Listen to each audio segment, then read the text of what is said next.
Hello students, good morning. I am your math teacher.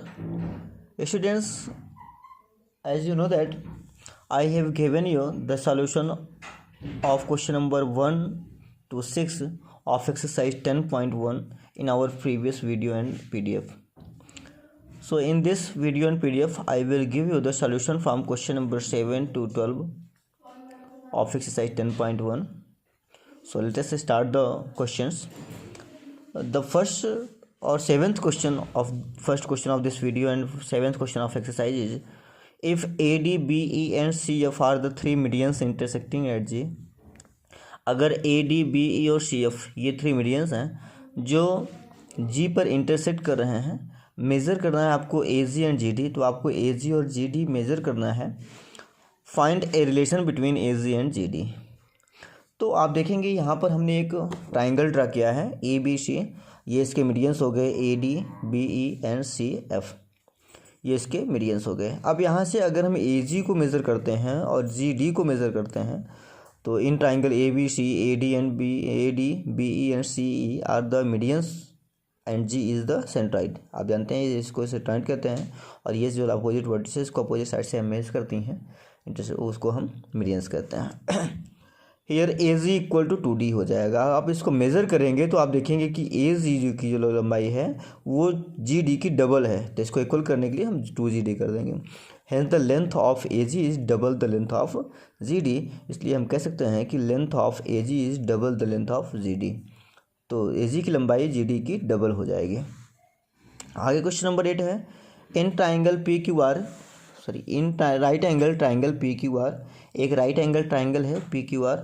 इसमें angle PRQ equal to 90 degree. Draw the perpendicular bisector of PR.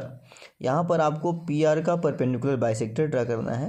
Where do met, और यहाँ पर कहाँ जाके वो मिलते हैं एक दूसरे से, ये आपको फाइंड करना है. चलिए देखते हैं. In triangle PQR angle PRQ equal to 90 degree. ये आपका राइट एंगल ट्राइंगल क्वेश्चन में दिया हुआ है कि जो 90 डिग्री बनेगा वो आपका R पर होना चाहिए 90 डिग्री का एंगल. तो R पर बना PRQ हो गया. अब इसके अगर हम परपेंडिकुलर बाइसेक्टर ड्रा करते हैं, एक इधर से PR से और एक इसका QR का, तो एक दूसरे के से जाकर हाइपोटेन्यूज पर मिलते हैं. तो यही हमें लिखना है कि of PR and QR if then they will meet at PQ. ये PQ पर जाकर मतलब हाइपोटेन्यूज पर जाकर एक दूसरे से मिलेंगे. उसके बाद क्वेश्चन नंबर 9 है, the perpendicular bisectors of side of a triangle MNP. जो साइड ऑफ एक ट्राइंगल है MNP और उसके जो परपेंडिकुलर बाइसेक्टर्स हैं इंटरसेक्ट ईच अदर एट वो पर एक दूसरे को इंटरसेक्ट करते हैं. Join OM, ON and OP. आपको OM, ON और OP को ज्वाइन करना है. Is OM equal to ON equal to OP. क्या ये OM equal to ON equal to OP है कि नहीं है, ये हमें देखना है. तो क्वेश्चन नंबर 9 का सॉल्यूशन देखिए आप. इन ट्राइंगल MNP, जैसे ये MNP एक ट्राइंगल बनाया, MP, QN and PR are the perpendicular bisector. इसके ये परपेंडिकुलर बाइसेक्टर ड्रा किए गए हैं PR, MP and QN of NP and MP. So O is the centroid. अब ये O क्या हो गया, इसका सेंट्राइड हो गया ऑफ ट्राइंगल MNP. दोस्त OM equal to ON equal to OP. ये इसके जो है OM की जो लंबाई होगी उतनी ही OP की होगी, उतनी ही OR की होगी.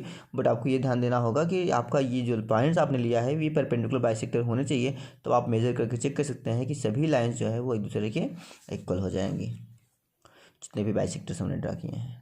उसके बाद क्वेश्चन नंबर 10 है. क्वेश्चन नंबर 10 में कह रहा है, in a right angle triangle. एक राइट एंगल ट्राइंगल ड्रा करिए ABC. AB is the hypotenuse, जिसमें AB आपका हाइपोटेन्यूस होगा. Which angle measure 90 degree. तो इसमें एंगल 90 डिग्री कौन सा बनेगा. Draw the right bisector of AB. उसके बाद AB का आप राइट बाइसेक्टर ड्रा करिए. Does it passes through C. क्या यह C से होकर जाता है when ABC equal to BC.